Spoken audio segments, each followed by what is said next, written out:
Hi viewers, வணக்கம். இன்னைக்கு நம்ம பார்க்க போகிற டிஷ் வந்து செட்டிநாடு ஸ்டைல் நெய் மீன் குழம்பு. ஸோ இது என்ன செட்டிநாடு ஸ்டைல் அப்படிங்கிறது? ஸோ செட்டிநாடு ஸ்டைல் மீன் குழம்பு பார்த்துருப்பீங்க, அப்புறம் நெய் மீன் குழம்பு பார்த்துருப்பீங்க. செட்டிநாடு வந்து நம்ம தமிழ்நாட்டு செட்டிநாடு ஸ்டைலில் இருக்கிற ஒரு குழம்பு. நெய் மீன் குழம்புங்கிறது கேரளா ஸ்டைலில் இருக்கிறது. ஸோ இப்போ ரெண்டுத்தையும் நான் கம்பைன் பண்ணியிருக்கேன். ரெண்டுத்தையும் கம்பைன். ஒரு சிலருக்கு கேரளா ஸ்டைல் அப்படின்னும் போது அதில் வந்து கொஞ்சம் தேங்காயெலாம் அரைச்சி ஊற்றி கொஞ்சம் தித்திப்பாக பண்ணுவாங்க. ஸோ அதை அவாய்ட் பண்ணலாம் அப்படின்ட்டு. அதே நேரத்தில் நம்ம தமிழ்நாட்டு ஸ்டைல்லேயே அது இருக்கணும் அப்படிங்கிறதால செட்டிநாடு ரெசிபி எடுத்துக்கிட்டேன். செட்டிநாடு ரெசிபியில் நம்ம வந்து ஒரு மீன் குழம்பு, அந்த மீன் குழம்புல நெய் மீன் போட்டு, ஸோ செட்டிநாடு ஸ்டைல் நெய் மீன் குழம்பு, அதுதான் இன்னைக்கு டிஷ்ஷு. ஸோ அதை தான் செய்ய போகிறோம். வாங்க வீடியோக்குள்ளே போகலாம். இன்னைக்கு நம்மளோட மெயின் டிஷ்ஷான நெய் மீன். ஸோ நெய் மீன் நல்லா க்ளீன் பண்ணி எடுத்து வச்சுட்டேன் நான். ஸோ இந்த மீன் வந்து ஒரு கிலோ, அதில் வந்து ஒரு 6 மீன் வந்து தனியாக ஃப்ரைக்காக எடுத்து வச்சுட்டேன். மீதி எல்லா மீனையும் வந்து குழம்புக்காக. ஸோ க்ளீனிங் ப்ராசஸ் ஆல்ரெடி நான் நிறைய ஃபிஷ் இது வீடியோலலாம் போட்டிருக்கேன்.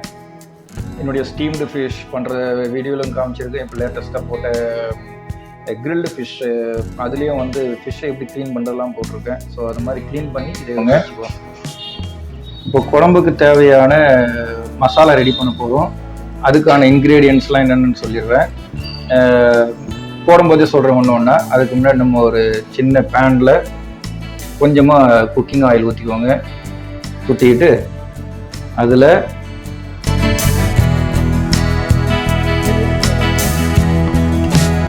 ஒரு ஸ்பூன் தனியா, அதுக்கப்புறம் பெப்பர், ஒரு ஸ்பூன் பெப்பர்,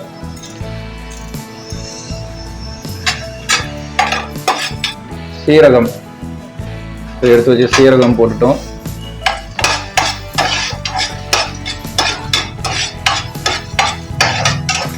அடுத்தது வரமிளகா, ஒரு 4-5 வரமிளகா, நீட்டு மிளகா, காஞ்ச மிளகா எல்லாத்தையும் நல்லா ஃப்ரை பண்ணிக்கோங்க. அந்த கொஞ்சோண்டு ஆயில்லையே நல்லா ஃப்ரை ஆகட்டும்.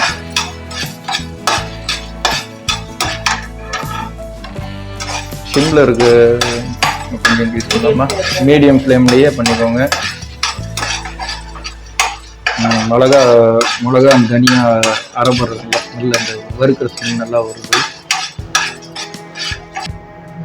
இப்போ 4 சின்ன வெங்காயம், ஒரு 4-5 சின்ன வெங்காயம், அது கூட அப்படியே ஒரு கொஞ்சமாக கறிவேப்பிலை, அதையும் சேர்த்து வதக்கிக்கோங்க. நல்லா ஃப்ரை பண்ணிக்கோங்க. இதெல்லாம் ஆறின பிறகு அப்படியே நம்ம வந்து மிக்சியில் போட்டு நல்லா பவுடராக போகிறோம்.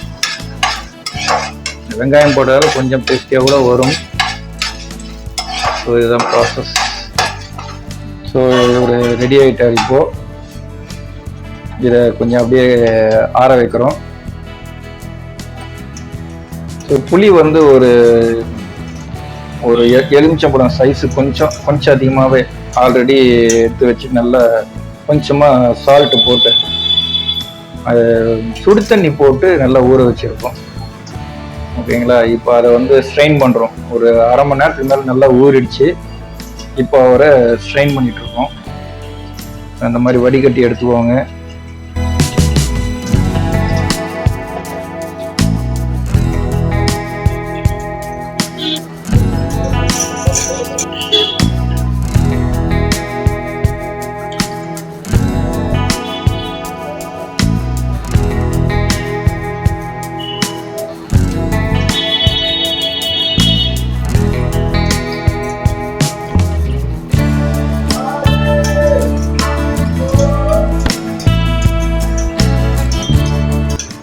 இந்த புளி கரைசல்ல 2 தக்காளி, நாட்டு தக்காளியாக இருந்தால் ரொம்ப நல்லது. 2 தக்காளி அதை நல்லா அப்படியே கரைச்சி வச்சுக்கோங்க. அதை உடைச்சி அப்படியே அதையும் சேர்த்து கலந்து வச்சுக்கோங்க. ஸோ தக்காளி அதுலேயும் கொஞ்சம் புளிப்பு இருக்கும். இந்த புளி ரெண்டும் சேர்ந்த மாதிரி ஒரு நல்ல டேஸ்ட் கொடுக்கும்.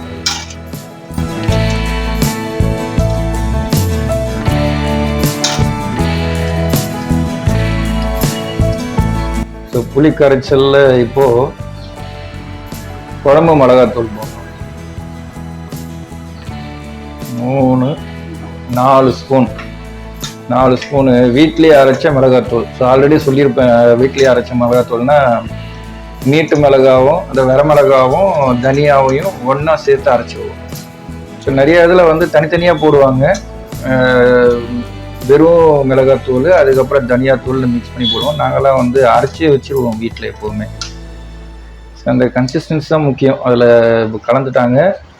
இங்கே பாருங்கள், தேவையான அளவுக்கு கொஞ்சம் தண்ணி, இவ்வளோதான் தண்ணி இல்லையா, இதுக்கு மேலே கிடையாது தண்ணி. குழம்புக்கு தாளிக்கும் போது கொஞ்சம் ஊற்றணும். ஸோ நமக்கு எவ்வளோ தேவைப்படும்ன்றது பார்த்தீங்கன்னா, இப்போ கொஞ்சம் மஞ்சத்தூள், 1 ஸ்பூன் மஞ்சத்தூள் அதையும் போட்டு நல்லா கலந்துக்கோங்க.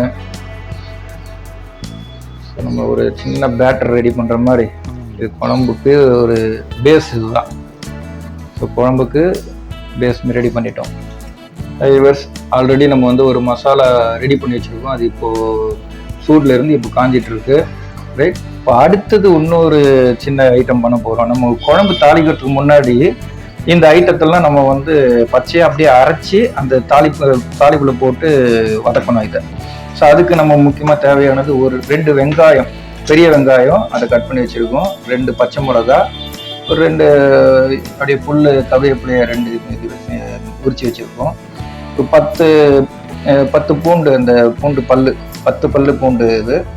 அப்புறம் வந்து 1 ஸ்பூனு மிளகு, சீரகம் தேவையான ஒரு சின்ன ஸ்பூன் சீரகம். ஸோ இதெல்லாம் மொத்தமாக எடுத்து நம்ம என்ன பண்ண போகிறோம், இப்போது அப்படியே மிக்சியில் போட்டு அரைக்க போகிறோம். ஜாரில் போட்டாச்சு, போட்டு வதக்க போகிறோம். ஸோ அதுக்கு வந்து இப்போ ஒரு சின்ன பேஸ்ட் மாதிரி ரெடி பண்ணிட்டோம். ஸோ அவ்வளோதான், அரைச்சாச்சு இது. ஸோ ரொம்ப பேஸ்டியாக பண்ணாதீங்க, இது வந்து கொஞ்சம் ஒன்றும் பாதியமாக அரைச்சி போடணும் இதை. ஸோ இப்போது அது தாளிக்கும் போது போட வேண்டிய விஷயம் ரெடி ஆகிடுச்சு. ஸோ இந்த சட்டியில் தான் பண்ண போகிறோம். இந்த சட்டியை வந்து ப்ரீஹீட் பண்ணுறோம். நம்ம அவன் எப்படி ப்ரீஹீட் பண்ணுறோமோ அதே மாதிரி சட்டியை நல்லா ப்ரீஹீட் பண்ணணும். ஸோ கழுவி வச்ச தண்ணி கூட ஒன்று அப்படியே இருக்குது, அது க்ளீன் ஆகணும், அது ஃபுல்லாக போகணும். ஸோ அப்படியே ஃபுல்லாக வச்சுட்டு இப்போது சட்டியை நல்லா ஹீட் பண்ணிகிட்ருக்கோம். ஸோ சூடாக இருக்கிற இப்போது சட்டியில் 2 ஸ்பூன் குக்கிங் ஆயில், 3 ஸ்பூனா 3 ஸ்பூன் நல்லெண்ணெய், நல்லெண்ணெய் ஊற்றிக்கோங்க, அப்போ தான் நல்லாயிருக்கும். ஸோ சூடாயிடுச்சா, எண்ணெய் நல்லா சூடாயிடுச்சு. இப்போது இந்த எண்ணெயில் நம்ம வந்து ஒரு சின்ன ஒரு ஸ்பூனு கடுகு, வெந்தயம் 1/2 ஸ்பூனு, சோம்பு 1/2 ஸ்பூன், சீரகம் 1/2 ஸ்பூன் போடுங்க. சோம்பு சீரகம் போடுங்க. நல்லா புரிஞ்சு வருது. அடுத்தது சின்ன வெங்காயம், ஒரு 10 சின்ன வெங்காயம் உரிச்சு வச்சிருக்கோம். ஆல்ரெடி நம்ம மசாலாலையும் போட்டிருக்கோம். இப்போ இங்கே சின்ன வெங்காயம் போட போகிறோம். அந்த நல்ல எண்ணெயில் செய்யும் போது அது வாசனை கும்முன்னு வருது, புரியுது நல்லா. கடுகு புரியணும். கடுகு புரியுற வரையும் கொஞ்சம் வெயிட் பண்ணுங்க. புரிஞ்சது அடங்கிடுச்சா, கடுகு புரிஞ்சது அடங்கின பிறகு நீங்கள் அடுத்த ப்ராசஸ் என்னன்னா வெங்காயம், இதை காட்டுங்க. வெங்காயத்தை சின்ன வெங்காயம் ரைட், ஒரு 10 வெங்காயம் அதை போட்டு அந்த எண்ணெயிலேயே அப்படியே நல்லா வதக்கிக்கோங்க. அப்புறம் நம்ம அரைச்சி வச்சோம் இல்லையா பச்சையா வெங்காயம், அதெல்லாம் இப்போ முன்னாடி ஒன்றும் பாதியாக அரைச்சி வச்சதை அதை இந்த எண்ணெயில் போட்டு அப்படியே வதக்க போகிறோம்.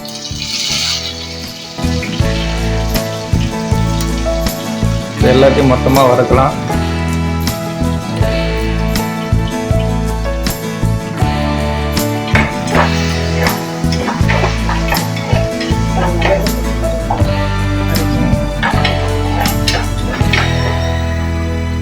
ஸோ இவர் நல்லா வதங்கிட்டு இருக்கட்டும். அதுக்கு வதங்கிட்டு இருக்கும் போதே நம்ம வந்து அடுத்த ப்ராசஸ் முதல்ல நம்ம வந்து ஒரு இன்க்ரீடியன்ஸ் பண்ணோம் இல்லையா, இப்போ அதை வந்து அரைக்க போகிறோம். ஸோ இது நல்லா ஆறி போச்சுது. இப்போ அவரை வந்து இந்த கரம் மசாலா மாதிரி குழம்பு மசாலா, இந்த குழம்பு மசாலாவுக்கு இப்போ ரெடி அரைச்சி வைக்க போகிறோம். ஸோ இங்கே வதங்குற ப்ராசஸ் சாப்பாடு நடந்துட்டு இருக்கட்டும். ஸோ கரைச்சி வச்ச குழம்பு, புளி குழம்பு, மீன் குழம்புக்கு இது ரெடியாக இருக்குது. ஸ்டவ்வில் சட்டியில்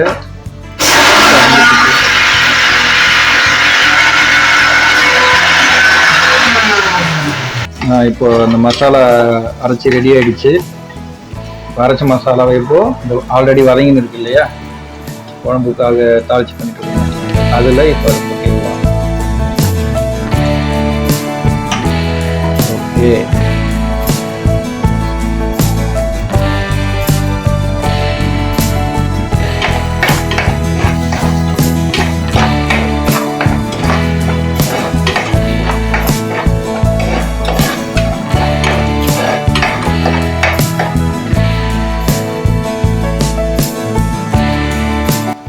தாளிக்கும் போது கொஞ்சம் தண்ணி ஊற்றணும்னா இந்த மிக்சியில் இருக்கிற தண்ணி கொஞ்சம் அந்த மசாலாவோட தண்ணி கலந்து அதை வேஸ்ட் பண்ணக்கூடாது. இப்போ நல்லா வதங்கிடுச்சு. இப்போ வதங்கின பிறகு அந்த பச்சை ஸ்மெல்லு போன பிறகு அடுத்து நம்ம கரைச்சி வச்சிருக்கோம் ரெடியா குழம்புக்கு, அதை ஊற்ற போகிறோம். எஸ்,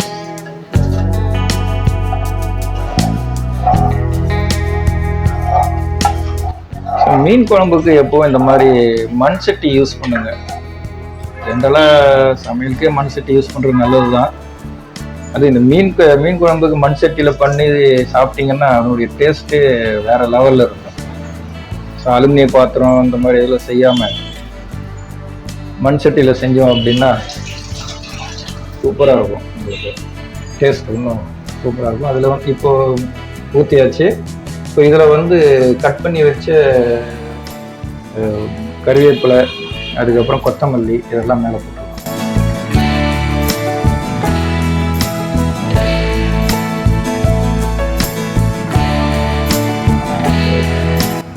நல்லா கொதி வரணும். ஸ்டவ் நல்லா ஹை ஃப்ளேமில் இருக்குது. இது நல்லா ஒரு கொதி வரணும், அதுக்காக மூடி வச்சிடுறோம். கொதி வந்த பிறகு நம்ம நெய் மீனை போட்டுடலாம். ரைட், இந்த டிஷ் உங்களுக்கு ஆல்ரெடி தெரியும். இது எறாத்தலை. எறாத்தலையை எறா ஆக்சுவலாக வாங்கிட்டு வந்துட்டோம். ஸோ எறாத்தலையை இப்போது ஃப்ரை பண்ண போகிறோம். ஸோ எறாத்தலை அதுக்கான இன்க்ரீடியன்ஸு எல்லாமே உங்களுக்கு நான் ஏற்கனவே என்னுடைய வீடியோவான எறாத்தலை ஃப்ரை செய்வது எப்படி அப்படிங்கிற இதில் கம்ப்ளீட்டாக போட்டிருக்கேன். ஸோ அதை பாருங்கள். ஸோ இன்றைக்கி நெய் மீன் குழம்பு கூட சைட் டிஷ்ஷு மெயினாக இந்த எறாத்தலையாக தான் இருக்கும். ஸோ இது தலையை மாத்திரம் இப்போ பண்ணுறோம். பாடி நாங்கள் எடுத்து வச்சுட்டோம். அது நாளைக்கு எய்தர் குருமா பண்ணலாம், இல்லைன்னா தொக்கு பண்ணலாம். ஸோ அந்த ரீசனுக்காக அதை எடுத்து வச்சுட்டேன். ஸோ எல்லாமே இன்றைக்கி ஒரு நாள் வேண்டாம் அப்படின்ட்டு. ஸோ எறாத்தலைக்கு இன்னைக்கு கொஞ்சம் மசாலாலாம் போட்டு அதை ஜஸ்ட் ஒரு 10 to 15 மினிட்ஸ் ஊற வச்சா போதும். அதுக்கப்புறம் அதை எப்படியே லைட்டாக எண்ணெய் தவாயில் அப்படியே ஃப்ரை பண்ணி எடுத்தால் போதும். ரொம்ப எண்ணெய் இல்லாமல் நல்லா மரமரம் நல்லாயிருக்கும். இது நல்ல சைட் டிஷ். இது மீன் குழம்புக்கு இது. ஸோ இதை அப்படியே ஊறிட்டுலாம். இது மீன் குழம்புக்கு இதை கொஞ்சம் வறுக்கிறதுக்காக மேரினேட் பண்ணி ஃப்ரிட்ஜில் வச்சு இப்போ எடுத்துருக்கேன். ஸோ இதை ஃப்ரை பண்ண போகிறோம். இது ஆல்ரெடி நமக்கு தெரியும். இது எறாத்தலை. ஸோ இதையும் ஃப்ரை பண்ண போகிறோம். ஸோ குழம்பு ரெடி ஆகிறதுக்கு மீன் டைம் இப்போ இந்த விஷயத்தையும் நம்ம பண்ணிடலாம். எல்லாத்தையும் ஃப்ரை பண்ணி எடுத்து வச்சுக்கலாம்.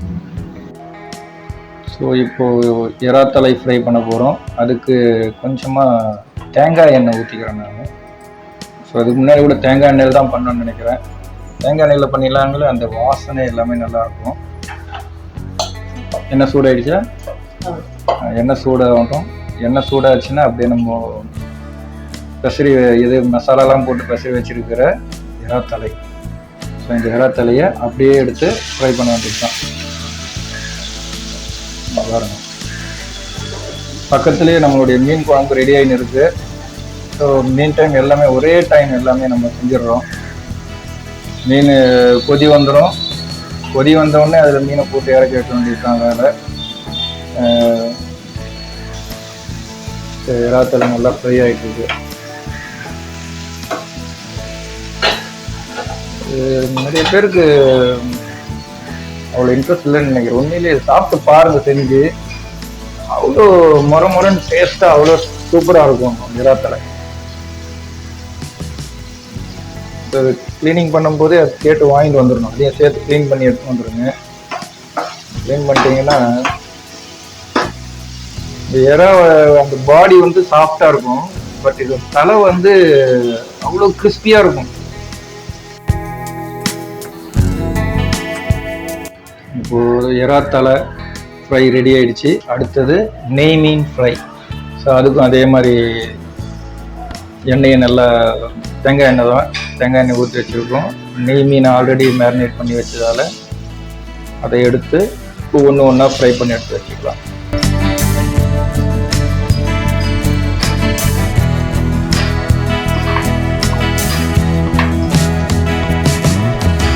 ஒரு 6 மீன் தான், 6 மீன் எடுத்து ஃப்ரை பண்ணாங்க.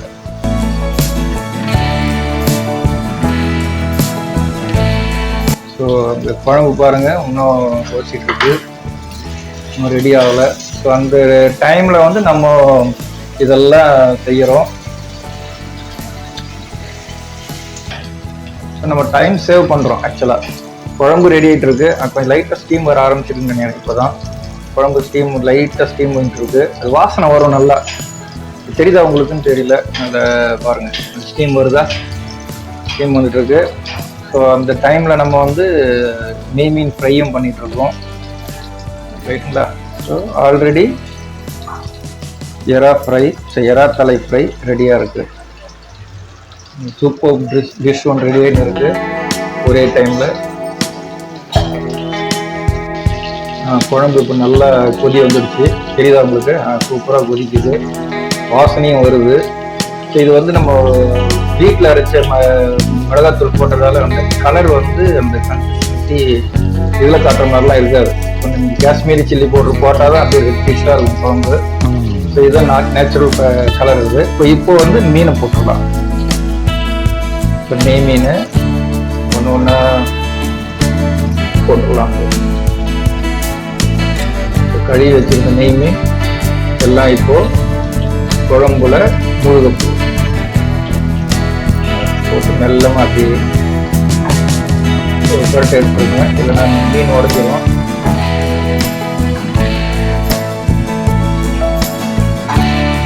பக்கத்துலேயே மீன் ஃப்ரை நடந்துட்டு இருக்கு வேலை.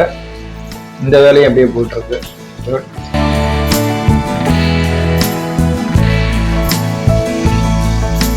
ஆல்ரெடி நம்ம டிஷ் எல்லாம் என்னென்ன டிஷ்லாம் ரெடி ஆகிருக்குன்னு பார்க்குறேன். 3 டிஷ்ஷு அழகாக ரெடி ஆகிட்டு இருக்கு. ஒன்று ஆல்ரெடி ரெடி, 2 அண்டர் ப்ராசஸ்.